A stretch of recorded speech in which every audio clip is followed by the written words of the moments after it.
project, meta-analysis of social housing cases. Well, dito mas may pakinabang tayo if Eric has more of this information. But basically, no, from the close to 10 social housing cases that IPD has been involved in, madami yung nagkakaroon ng dysfunctions, and it is possible that the current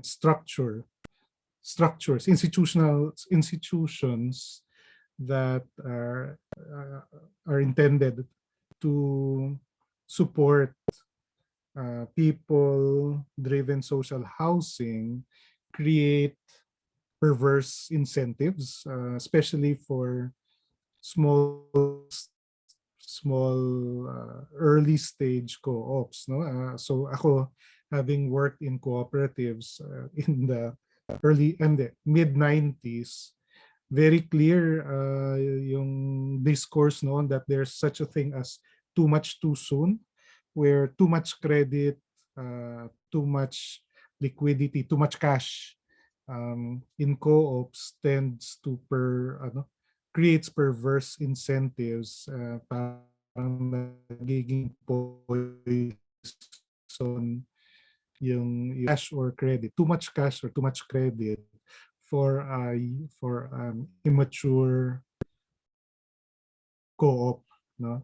And in the literature, some authors call this premature load bearing, meaning an organization may collapse or because they do not have the organizational maturity to handle cash of tens of millions or hundreds of millions, no? Where a few board members can sign off on deals that are disproportionately high, no? Yun. So parang yun yung, at least from what I recall from Eric's, that many housing co-ops are running into such challenges. Actually, two in particular have experienced such challenges. Yung isa maliit sa Pasay, just 200 families. Yung isa, almost 2,000 families sa Valenzuela. Yung Ambaca. And that's, I think it's featured there dyan sa video, no? Na nasa link. That's Ambaca. The World Bank documented it.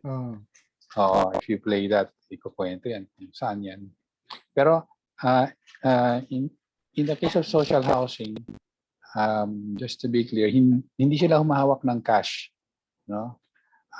Pero ang currency na hawak nila are housing units that if the original beneficiaries opt to go elsewhere, like go to the National Housing Authority resettlement sites kasi mas tapos na yung mga yun, pwede nang lipatan. Then, nagkakaroon ng exercise ng discretion para kung sino ang papayagang tumira. May rules naman dapat ang DILG dyan, pero DILG itself has not been, it would seem quite simple. Merong master list ng mga people living in danger zones ang DILG. So kapag merong umalis dapat sa Ambaca, madali dapat mag-raffle, no? Mula doon sa nandun sa master list. The other currency that emerges would be the voting power. No? Ang 7,000 families sa Valenzuela would be siguro almost 20,000 voters yan, no? So sanay din ang mga politicians na binabata-bata nila, no? Inaalagaan nila yung mga ward leaders. In this case, ang ward leaders would be the co-op officers. Yeah. So Mhm. there is power that arises from being able to convene large numbers of people in the context of elections that happen Mhm. every 3 years. No? So sometimes yung aside from being a leader of the homeowners association or of the co-op, one also becomes a gatekeeper for the services that are available at Mhm. the barangay or at the municipality. So those are Uh-huh. sources Uh-huh. of those Uh-huh. are currencies that become Right. available to them. So hindi cash, hindi Right. cash. Yeah. Pero magandang Right. aralin 'yan, Right. Yes. Yes. And yung ang impression ko or one hypothesis is that yun nga, when there's an over concentration of these currencies in a few community leaders, no, even if they start out as well-meaning community leaders, that kind of the accumulation of these currencies can shift the equilibrium, no, shift the incentives away from representing appropriately representing their constituents to using their discretion and benefiting from it uh, privately. So Yeah. the equilibrium of the incentives for these emerging community leaders could shift and throwing off the governance Mhm. of social housing co-ops. Mhm. Yeah, so this would be a combination of political science, sociology, and then parang I don't know, it sounds right, but I just institutional economics, the Yeah. incentives baked Yeah. into institutions. Meron din bang Yun. leadership studies? Kasi, 'di ba, parang merong particular leadership mold that uh, tends to arise kapag merong other sources of power yung co-op leader na labas doon sa original na power niya as a convener of board meetings to discuss housing matters. Parang Yes. nagiging much Yeah. less accountable So siya to his own members dahil meron siyang sources of power coming from the political system in the locality. Di ba? May ganong dynamic din eh. So pwede rin yes, yun. yes. Actually, yeah, may PhD program ang Ateneo on leadership studies. And ako, I've been studying leadership.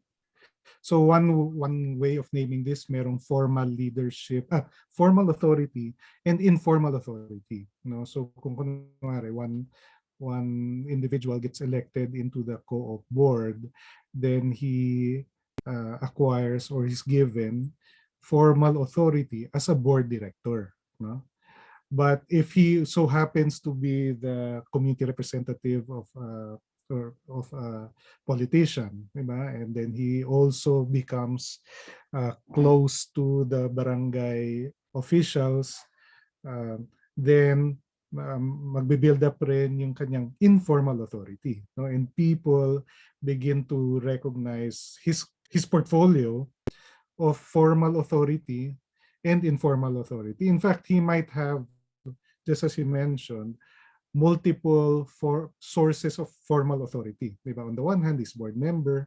Diba? On the other hand, he's also, I don't know, baka barangay tanod siya or something. So nagkakaroon siya ng uh, portfolio of formal and informal authority. And then he would have corresponding constituencies. Diba? Constituencies and sources of legitimacy, and then yung information asymmetry bumababa para sa kanya, no, kasi he is in the know in multiple domains, so he becomes a